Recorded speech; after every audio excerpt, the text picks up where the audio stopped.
ದೇವರು ನಮ್ಮನ್ನು ಯಾವುದಕ್ಕಾಗಿ ಆರಿಸಿಕೊಂಡಿದ್ದಾನೆ, ಏನೆಂಬುದಾಗಿ ಆರಿಸಿಕೊಂಡಿದ್ದಾನೆ ಎಂಬುದಾಗಿ ನಾನು ಇವತ್ತು ನಿಮ್ಮ ಜೊತೆ ಮಾತನಾಡ್ತೇನೆ. ಹಲ್ಲೆಲೂಯಾ. ಎಲ್ಲರ ಸತ್ಯವೇದವನ್ನು ತೆಗೆದುಕೊಳ್ಳೋಣ. ಓಕೆ, ನೋಡ್ರಿ, ಪೌಲ ಅಲ್ಲಿ ಹೇಳ್ತಾ ಇದ್ದಾನೆ, ಆದ್ರೆ ನಿಮಗೆ ಜ್ಞಾಪಕವಾಗಬೇಕೆಂದು ಅಲ್ಲಲ್ಲಿ ಹೆಚ್ಚಾದ ಧೈರ್ಯದಿಂದ ಬರೆದಿದ್ದೇನೆ. ಯಾಕಂದ್ರೆ ನಾನು ಅನ್ಯ ಜನಗಳಿಗೋಸ್ಕರ ಯೇಸು ಕ್ರಿಸ್ತನ ಸೇವಕನಾಗುವುದಕ್ಕೆ ನನಗೆ ದೇವರ ಅನುಗ್ರಹವಾಯಿತು. ಯಾರ ಅನುಗ್ರಹವಾಯಿತು? ದೇವರ ಅನುಗ್ರಹ. ಯಾವುದಕ್ಕಾಗಿ ಆಗಿದೆ ಪೌಲನಿಗೆ? ಅಲ್ಲಿ ಯಾವುದಕ್ಕಾಗಿ? ಅನ್ಯ ಜನರಿಗೆ ಸೇವಕನಾಗುವುದಕ್ಕಾಗಿ. ಹಲ್ಲೆಲೂಯಾ. ಯಾರಿಗೆ ಸೇವಕನಾಗುವುದಕ್ಕಾಗಿ?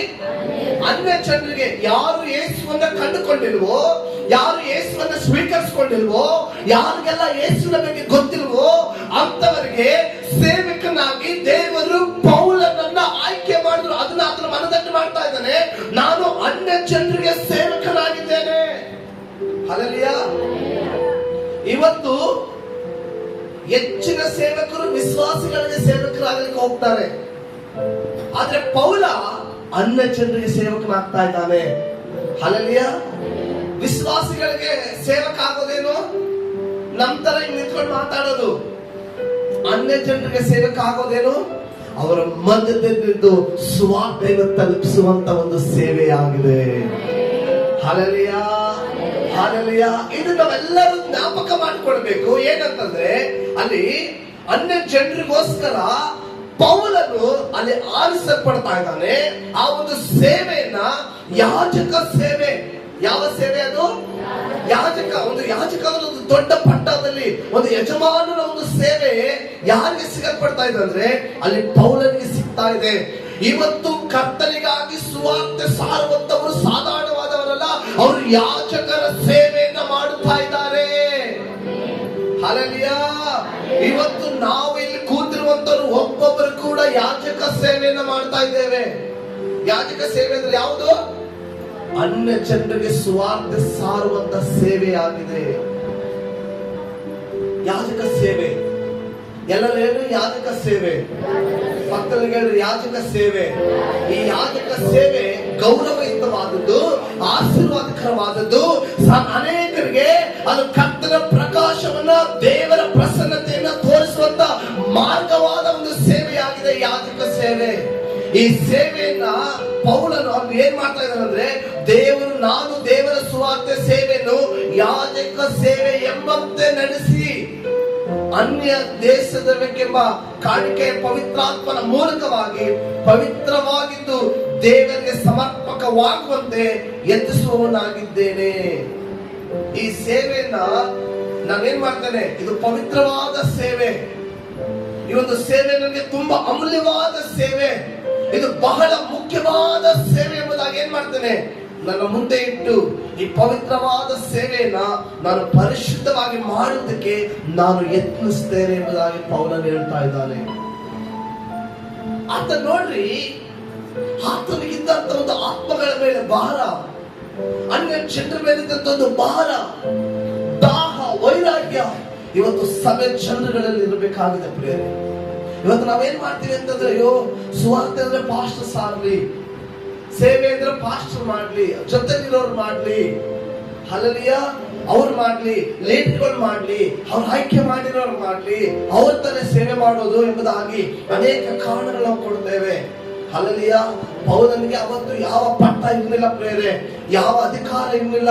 ಆತನು ಅನ್ಯ ಜನರಾಗಿ ಆತನು ಆರಿಸಲ್ಪಟ್ಟ, ಆತನು ದೇವ ವಿರೋಧಿಯಾಗಿ ಆರಿಸಲ್ಪಟ್ಟ, ದೇವ ಜನರ ಮಕ್ಕಳ ವಿರೋಧವಾಗಿ ಆತನು ಆರಿಸಲ್ಪಟ್ಟ ಅದೇ ಪೌಲನು ಇವತ್ತು ಕರ್ತನ ಮುಂದೆ ಸತ್ಯವೇದವನ್ನು ದೊಡ್ಡ ಸಾಕ್ಷಿಯಾಗಿ ನಿಂತಿದ್ದಾನಂದ್ರೆ ಕರ್ತನು ಕೊಟ್ಟ ಯಾಜಕ ಸೇವೆಯನ್ನ ನಂಬಿಕಸ್ಥನಾಗಿ ಮಾಡಿಕೊಂಡು ಬಂದ ಕಾರಣವಾಗಿದೆ. ಹಲ್ಲೆಲೂಯಾ. ಇವತ್ತು ನಾವು ಬರೀ ಸೇವಕರ ಮೇಲೆ ಡಿಪೆಂಡ್ ಆಗುವಂತದ್ದಲ್ಲ, ನಾವು ಒಬ್ಬೊಬ್ಬರು ಕೂಡ ಯಾಜಕ ಸೇವೆಯನ್ನ ಮಾಡಬೇಕು. ಒಬ್ಬೊಬ್ಬರು ಕೂಡ ಸುವಾರ್ತೆಯ ಸೇವೆಯನ್ನ ಪವಿತ್ರವಾದದ್ದು, ಇದು ಗೌರವವಾದದ್ದು, ಇದು ಮೆಚ್ಚುಗೆಯಾದದ್ದು, ಇದು ಕರ್ತನಿಗೂ ನನಗಿರುವಂತ ಒಂದು ಕನೆಕ್ಷನ್ ಆಗಿದೆ. ಇದು ದೇವರಿಗೆ ನಾಮ ಮಹಿಮೆಗಾಗಿ ನಾನು ಮಾಡುವಂತ ಸೇವೆ, ಅದು ಯಾಜಕ ಸೇವೆಯಾಗಿದೆ. ಅದೆಲ್ಲರೂ ಕೂಡ ಇದನ್ನ ಮಾಡಲೇಬೇಕಾಗಿದೆ. ಹಾಲೆಲೂಯ. ನಾವು ಒಬ್ಬರ ಮೇಲೆ ಡಿಪೆಂಡ್ ಆಗುವಂತದ್ದಲ್ಲ ಈ ಸಭೆ ಸೇವೆ. ಇದೆಲ್ಲರ ಜವಾಬ್ದಾರಿ ಕೂಡ. ಅದನ್ನು ಯಾವ ರೀತಿಯಾಗಿ ಪೌಲ ಮಾಡ್ತಾ ಇದ್ದಾನೆ? ಭಯಭಕ್ತಿಯಿಂದ. ಅದನ್ನ ಮಾಡೋದಕ್ಕೆ ನಾನು ಪರಿಶುದ್ಧವಾಗಿ ನಾನು ಮಾಡ್ತೇನೆ, ಆ ರೀತಿಯಾಗಿ ಮಾಡುವುದಕ್ಕಾಗಿ ನಾನು ಯತ್ನಿಸ್ತೇನೆ ಎಂಬುದಾಗಿ ಹೇಳ್ತಾ ಇದ್ದಾನೆ. ಅವನೇನು ನಿರೀಕ್ಷೆ ಇಡ್ತಾ ಇಲ್ಲ ಅಲ್ಲಿ ದೇವರ ಸೇವೆಯಲ್ಲಿ, ಯಾವುದನ್ನು ಬಯಸ್ತಾ ಇಲ್ಲ ದೇವರ ಸೇವೆಯಲ್ಲಿ. ನಾನು ಯಾವುದಕ್ಕಾಗಿ ನಿಮ್ಮ ಮಧ್ಯದಲ್ಲಿ ಇದನ್ನು ಮಾತಾಡ್ತೀನಿ ಅಂದ್ರೆ, ಇಲ್ಲಿ ಪ್ರತಿಯೊಬ್ಬೊಬ್ಬರು ಯಾಜಕರಾಗಿ ಮಾರ್ಪಡಬೇಕಾಗಿದೆ. ಪಾಸ್ಟರ್ ಮೇಲೆ ಕೈ ತೊಳ್ಕೊಳ್ಳೋದಲ್ಲ ಸಹೋದರ ಸಹೋದರನೇ. ಸಭೆ ಉದ್ಧಾರ, ಸಭೆ ಅಭಿವೃದ್ಧಿ ಇವತ್ತು ನಮ್ಮ ಒಬ್ಬೊಬ್ಬರ ಕೈಲಿದೆ, ಒಬ್ಬೊಬ್ಬರ ಹೃದಯದಲ್ಲಿ ಇರಬೇಕಾಗಿದೆ. ಈ ಯಾಜಕ ಸೇವೆ ಇದು ಅಮೂಲ್ಯವಾದ ಸೇವೆ, ಇದು ಯಾಜಕ ಸೇವೆ. ಆ ರೀತಿಯಾಗಿ ನಾನು ಎಣಿಸಿ ನಾನು ಮಾಡುವವನಾಗಿರಬೇಕು. ಹಲ್ಲೆಲೂಯಾ. ಅವನು ಅವಮಾನಕರವಾದ ಸಂಗತಿಯ ವಿಷಯವಲ್ಲ ಸಹೋದರಿಗೆ. ಇದು ಗೌರವವಾದದ್ದು, ಇದು ಘನತೆಯನ್ನು ತರುವಂತದ್ದು.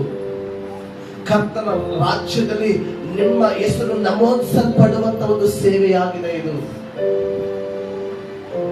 Hallelujah, hallelujah. ಈ ಯಾಜಕರು ದೇವ ಗುಡಾರದಲ್ಲಿ, ದೇವ ಮಂಜೂಷದಲ್ಲಿ ಹತ್ರ ಇದ್ದಂತವರು. ಅದಕ್ಕೊಂದೊಂದು ಸ್ಥಾನ ಇರ್ತಿತ್ತು.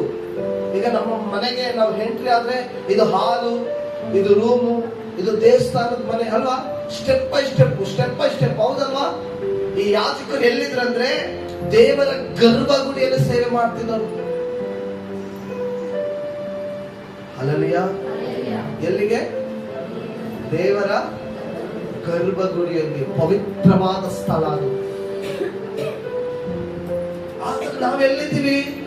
ಯಾವ ಸ್ಥಳದಲ್ಲಿದ್ದೀವಿ? ದೇವರ ವಾಕ್ಯ ಯಾವ ಸ್ಥಳದಲ್ಲಿ ನಮ್ಮನ್ನು ಹೋಲಿಸ್ತಾ ಇದ್ದಾರೆ? ಯಾವ ಸ್ಥಳದಲ್ಲಿ ಹೋಲಿಸ್ತಾ ಇದ್ದಾರೆ? ವಾಕ್ಯ ಅರ್ಥ ಆಗಿರೋರು ಹೇಳ್ರಿ, ಯಾವ ಸ್ಥಳದಲ್ಲಿ ಇದ್ದೀವಿ ನಾವು ವಾಕ್ಯದ ಪ್ರಕಾರ? ಅರ್ಥ ಆಗ್ತಾ ಇಲ್ಲ? ಯಾವ ಸ್ಥಳ ಅದು? ದೇವರು ನಮ್ಮನ್ನು ಎಲ್ಲಿಟ್ಟಿದ್ದಾರೆ? ಎಲ್ಲರೂ ಹೇಳ್ರಿ, ದೇವರು ನಮ್ಮ ಪಕ್ಕದಲ್ಲಿ ಹೇಳ್ರಿ, ದೇವರು ನಿನ್ನನ್ನ ಗರ್ಭಗುಡಿಯ ಸ್ಥಳದಲ್ಲಿ ಇಟ್ಟಿದ್ದಾರೆ. ಗರ್ಭಗುಡಿಯಲ್ಲಿ ಇಟ್ಟಂತ ಸ್ಥಳ ಅದು ಯಾಜಕ ಸೇವೆಯಾಗಿದೆ. ಹಲ್ಲೆಲೂಯಾ. ಎಷ್ಟು ಜನರಿಗೆ ಅರ್ಥ ಆಗ್ತಾ ಇದೆ? ಅರ್ಥ ಆಗ್ತಿದ್ಯಾ? ಅರ್ಥ ಆಗ್ತಿದ್ಯಾ? ಹಲ್ಲೆಲೂಯಾ. ನಮ್ಮನ್ನ ದೇವರು ಅನ್ಯ ಜನರಿಗೋಸ್ಕರ ನಮ್ಮನ್ನ ಆರಿಸಿಕೊಂಡಿದ್ದಾನೆ. ಎಷ್ಟು ಜನ ಹೌದೆಂಬುದಾಗಿ ಹೇಳ್ತೀರಾ? ಯಾವುದಕ್ಕಾಗಿ ಆರಿಸಿಕೊಂಡಿದ್ರು ನಿಮ್ಮ ದೇವರು? ಅನ್ಯ ಜನರಿಗೋಸ್ಕರ. ಎಲ್ಲರೂ ಹೇಳಿ, ನಿನ್ನನ್ನು ಆರಿಸಿಕೊಂಡದ್ದು ಅನ್ಯ ಜನರಿಗೋಸ್ಕರ. Hallelujah, hallelujah. ಅನ್ಯ ಜನರಲ್ಲಿ ನೀನು ಯಾಜಕನಾಗಬೇಕು. ಆಮೆನ್. ವಿಶ್ವಾಸಿಗಳಲ್ಲ, ಅದು ಯಾರು ಬೇಕಾದ್ರೂ ಮಾಡ್ತಾರೆ. ವಿಶ್ವಾಸಿಗಳಲ್ಲಿ ಯಾಜಕನಾಗಬೇಡ. ದೇವರ ಅನ್ಯ ಜನರಿಗೆ ಯಾಜಕರಾಗಿ ನಮ್ಮನ್ನು ಮಾರ್ಪಡಿಸಿದ್ದಾರೆ. ಕೆಲವು ನಾವೇನ್ ಅನ್ಕೋತೀವಿ? ವಿಶ್ವಾಸಿಗಳಿಗೆ ಸೇವಕರಾಗಬೇಕು. ದೇವರ ಕೃಪೆಯ ಸೇವೆಯನ್ನು ನಡೆಸಿ ನಿಮ್ಮಲ್ಲಿ ಒಬ್ಬರಿಗೊಬ್ಬರು ಹೇಳುವುದೇನೆಂದ್ರೆ, ಯಾರು ತನ್ನ ಯೋಗ್ಯತೆಯನ್ನು ಮೀರಿ ತನ್ನನ್ನು ಭಾವಿಸಿಕೊಳ್ಳದೆ. ಇದು ಯಾರು ಕೊಟ್ಟಿದ್ದು ಸೇವೆ? ಇದು ದೇವರು ಕೊಟ್ಟಿದ್ದು. ಅಯ್ಯೋ ನಾನು ಮಾಡಲ್ಲ, ಅದು ಸಾಧ್ಯವಿಲ್ಲ, ಇದು ನಡೆಯಲ್ಲ ಎಂಬುದಾಗಿ ನಾವೇನ್ ಮಾಡ್ಕೊಳ್ಳೋದು? ನಮ್ಮನ್ನ ಒಂದು ಒಪ್ಪಿಸ್ಕೊಳ್ಬಾರ್ದು, ಹೆಚ್ಚಿಸ್ಕೊಳ್ಬಾರ್ದು. ದೇವರ ಕೃಪೆಯ ಮೇರೆಗೆ ಸಿಕ್ಕಂತ ಒಂದು ಸೇವೆ, ದೇವರಿಗಾಗಿ ಸಿಕ್ಕಂತ ಒಂದು ಸೇವೆಯನ್ನ ನಮ್ಮ ಯೋಗ್ಯ ಸ್ಥಿತಿಗೆ ದೇವರು ಏನ್ ಮಾಡ್ತಾ ಇದ್ದಾರೆ? ಕೊಟ್ಟು ಅದನ್ನ ಮೀರಿ ನಡೆಯದೆ ಒಬ್ಬೊಬ್ಬರನ್ನು ವಿಶ್ವಾಸ ಬಲವನ್ನು ಕೊಟ್ಟಂತೆಯೇ ಅದಕ್ಕೆ ತಕ್ಕ ಹಾಗೆ ನ್ಯಾಯವಾದ ಒಂದು ಸೇವೆಯನ್ನ, ನ್ಯಾಯವಾದ ಒಂದು ಅಭಿಪ್ರಾಯವುಳ್ಳವರಾಗಿ ನಾವೆಲ್ಲರೂ ಕೂಡ ಜೀವಿಸಿ ಈ ಯಾಜಕ ಸೇವೆಯನ್ನು ನಾವು ಮಾಡುವವರಾಗಿರಬೇಕು. Hallelujah, hallelujah. ಅನೇಕರಿಗೆ ದೇವರು ಒಂದೊಂದು ವಿಶ್ವಾಸ ಬಲವನ್ನು ಕೊಟ್ಟಿದ್ದಾರೆ ಪ್ರಿಯರೇ. ಎಷ್ಟು ಜನ ಹೇಳ್ತೀರಾ, ದೇವರ ಕೃಪೆಯ ಮುಖಾಂತರ ದೇವರು ನನಗೊಂದು ಬಲವನ್ನು ಕೊಟ್ಟಿದ್ದಾನೆ ಎಂಬುದಾಗಿ? ನಾವು ಯಾರು ಹೊಸಬರಲ್ಲ ಪ್ರಿಯರೇ, ಅನೇಕ ಅನುಭವಸ್ಥರು. ಯಾವ ರೀತಿಯಾಗಿ ಯಾವ ರೀತಿಯಾಗಿ ಜೀವಿಸಬೇಕೆಂಬುದೆಲ್ಲವೂ ಕೂಡ ನಮಗೆ ಗೊತ್ತಿದೆ. ಹಲ್ಲೆಲೂಯಾ. ನೀವುಗಳು ಮನಸ್ಸು ಮಾಡೋದಾದ್ರೆ ಇಲ್ಲಿ ಕೂತಿರುವಂತವರು ಡಬ್ಬಲ್ ಆಗಿ ಮಾರ್ಪಡ್ಲಿಕ್ಕೆ ಸಾಧ್ಯ. ಮನಸ್ಸು ಮಾಡಿದ್ರೆ ಆ ಯಾಜಕ ಒಂದು ಅಭಿಷೇಕವನ್ನು ಹೊಂದಿಕೊಳ್ಳೋದಾದ್ರೆ, ಇವತ್ತು ನಾನು ಪ್ರಾರ್ಥನೆ ಮಾಡ್ತೀನಿ ಪ್ರೇರೆ, ಹಲ್ಲೆಲೂಯಾ, ನನಗೆ ನಂಬಿಕೆ ಇದೆ ಆ ಯಾಜಕನು ಆ ದೇವರ ಮಂಜೂಷದ ಬಳಿಯಲ್ಲಿ ಹೊಂದಿಕೊಂಡಂತ ಅಭಿಷೇಕಕ್ಕಾಗಿ ನಾವು ಇವತ್ತೆಲ್ಲರೂ ಪ್ರಾರ್ಥನೆ ಮಾಡೋಣ. ನಾನು ನಂಬುತ್ತೇನೆ ಪ್ರೇರೆ, ಹಲ್ಲೆಲೂಯಾ. ನಾವು ಕಳೆದ ದಿನಗಳಲ್ಲಿ ಒಂದು ಪ್ರಾರ್ಥನೆಯ ಅಂಶವನ್ನು ನಾವು ರೇಸ್ ಮಾಡಿದ್ವಿ. ಏನಂದ್ರೆ, ಒಬ್ಬರು ಇಬ್ಬರನ್ನು ಕಟ್ಟುವಂತದ್ದೆಂಬುದಾಗಿ. ಹಲ್ಲೆಲೂಯಾ. ಒಬ್ಬರನ್ನ ಇಬ್ಬರನ್ನು ಕಟ್ಟುವಂತದ್ದೆಂಬುದಾಗಿ. ಈ ಯಾಜಕ ಸೇವೆಯಲ್ಲಿ ಕರ್ತನು ನಿಮ್ಮನ್ನು ಅಭಿಷೇಕವಾಗ ಡಬಲ್ ಆಗಿ ನೀವು ಕರ್ತನನ್ನು ಆಶೀರ್ವಾದವಾಗಿ ನೀವು ಮಾರ್ಪಡುವವರಾಗಿದ್ದೀರಾ. ಹಲ್ಲೆಲೂಯಾ. ನಿಮ್ಮ ವಿಶ್ವಾಸಕ್ಕೆ ತಕ್ಕಂತೆ ದೇವರು ನಮ್ಮನ್ನು ಯೋಗ್ಯ ಸ್ಥಿತಿಯಲ್ಲಿ ಇಟ್ಟಿದ್ದಾನೆ. ಆಮೆನ್.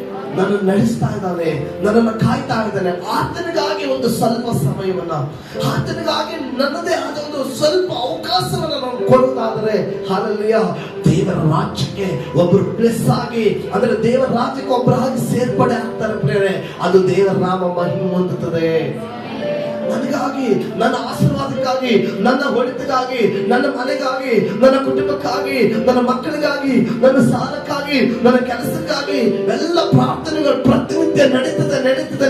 ದೇವರೇ, ನಾನು ನಿನಗಾಗಿ ನನ್ನ ಯಾಜಕ ಕೃತಿಯಲ್ಲಿದ್ದು ಒಂದೇ ಒಂದು ಆತ್ಮವನ್ನ ನಿನ್ನ ರಾಜ್ಯಕ್ಕಾಗಿ ಸೇರಿಸುವಂತ ಒಂದು ಆಸೆಯನ್ನ, ಒಂದು ದಿನದ ಒಂದು ಒನ್ ಅವರ್ ಆಗಲಿ ಒಂದು ಆತ್ಮವನ್ನ ತೆಗೆದುಕೊಂಡು ಬರೋದಾದ್ರೆ, ಆ ಯಾಜಕರ ಸೇವೆಗೆ ಕರ್ತನಿಗೆ ಕೊಡುವುದು ಗೌರವ, ದೇವರ ನಾಮ ಮಹಿಮೆ ಹೊಂದುವಂತದ್ದಾಗಿದೆ. Hallelujah, hallelujah. ಎಷ್ಟು ಜನ ತಯಾರಾಗಿದ್ದೀರಾ ಈ ಯಾಜಕ ಸೇವೆಯನ್ನು ಮಾಡ್ತೀನಿ ಎಂಬುದಾಗಿ? ಎಷ್ಟು ಜನ ತಯಾರಾಗಿದ್ದೀರಾ? ನೀವು ಅಳಮನಸ್ಸು ಮಾಡಿ ಕೈ ಎತ್ತಬೇಡ್ರೆ, ಧೈರ್ಯವಾಗಿ ನೀವು ಕೈ ಎತ್ತರಿ. ಕರ್ತನವನ್ನು ನಡೆಸೋಣ. ನಿಮ್ಮ ಕೈಯಲ್ಲಿ ಸಾಧ್ಯವಾಗ್ತದೆ, ನಿಜವಾಗ್ಲೂ ಸಾಧ್ಯವಾಗ್ತದೆ. ನಿಶ್ಚಯವಾಗಿಯೂ ನಿಮ್ಮ ಕೈಯಲ್ಲಿ ಸಾಧ್ಯವಾಗ್ತದೆ. ದೇವರ ಕೃಪೆಯ ಬಲವನ್ನು ನಿಮಗೆ ಅನುಗ್ರಹಿಸಿದ